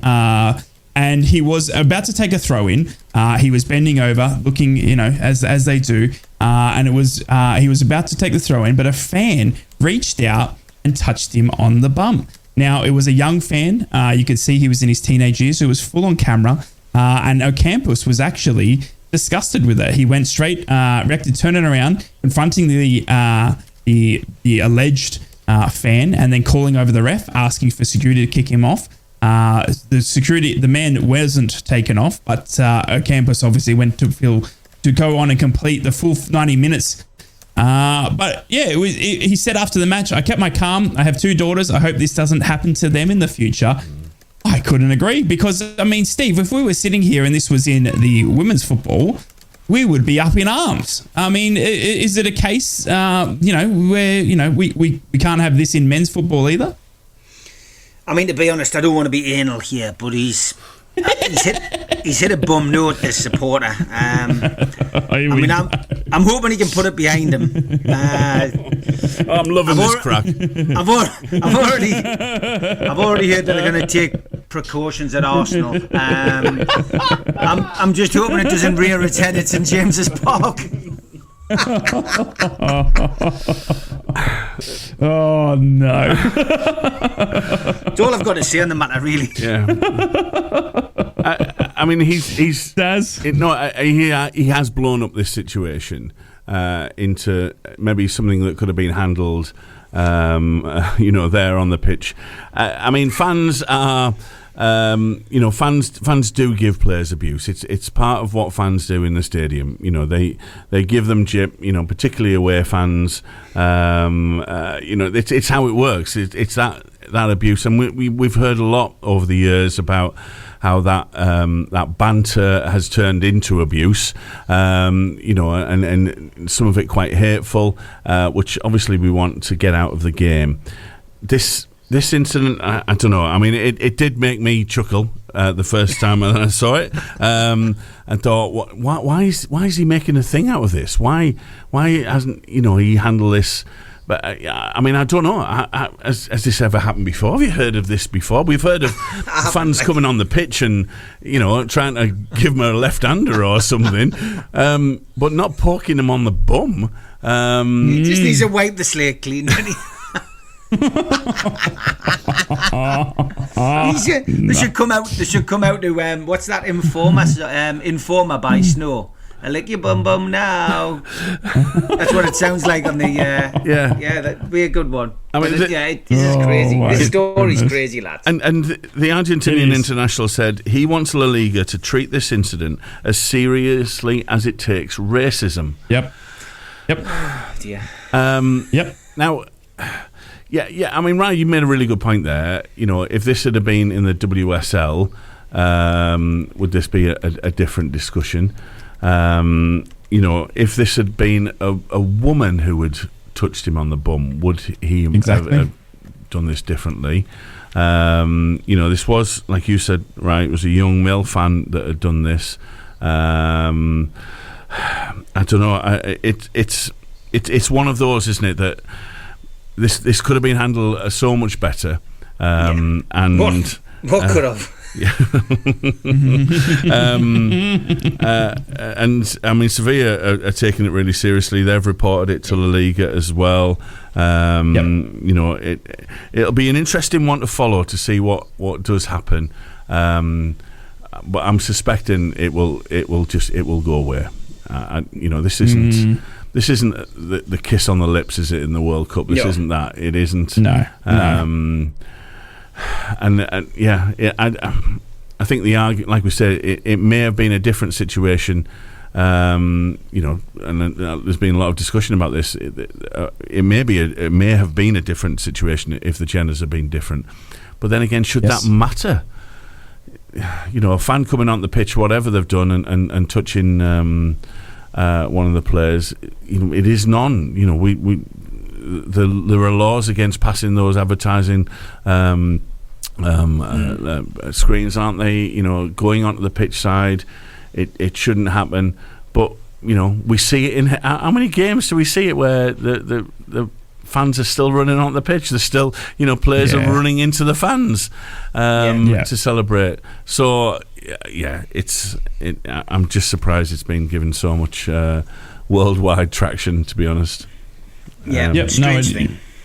It is a very strange thing, and it's it's something that obviously, I guess for safety, you know what I mean. The be end all of it all, and that's no pun intended. Is that for the fan as well? I mean, there's no guarantee it was clean, and he's all kinds of serious health issues that could have been implicated there. Absolutely. I mean, as fans, we can't be touching footballers. I just think that's not on as well. Whether they're male or female, as a fan, you can't be touching. You can't be touching anyone. It's like you're on the street. You wouldn't walk up and touch someone on the bum on the street, so you can't do it on a football pitch. So it is what it is. But lads, we're done. North East Brekky Show has survived without Ted. Can you believe it? Well, 2 hours of your morning. Jack has been in touch, and he said, "Morning, lads. Loving the show as always." Morning, Jack. But it Bealey feels different this morning, and he doesn't know why. He couldn't put his finger on it, but it certainly feels like a better show. I mean, that's a bit harsh, I think, Jack. A bit harsh. I loved it, Jackie. Loved it. Absolutely fantastic. And thank you, Steve, for joining me as always. Daz, for being in the studio. We appreciate you, each and every one of you. We'll be back tomorrow to talk about football. We got football on the weekend to get into, lads. So we'll be back tomorrow with a full look at the weekend fixtures ahead. And more of your North East Brekky Show banter and antics. Obviously, Daz will be getting his well-deserved sleep in. But you're up next, Daz. Yeah, what have we got planned? We've got the usual stuff. We've got a fabulous interview with someone who's coming up, a local girl who's starring in Peter Pan Goes Wrong at the Theatre Royal. So we've got her on the show as well. And we've got Joe Franks from the Soundwave Festival. He's coming back on with some exclusive news about the big Kaiser Chiefs gig that's happening in City Crew this year. And all the usual nonsense as well. Absolutely. Always a pleasure, gents. Have a good one, chaps. Yeah, have a good one. Always a fantastic day. Goodbye.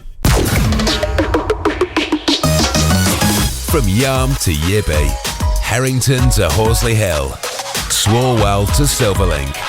The North East Footy Breakfast with Roy, Steve and Ted. Right across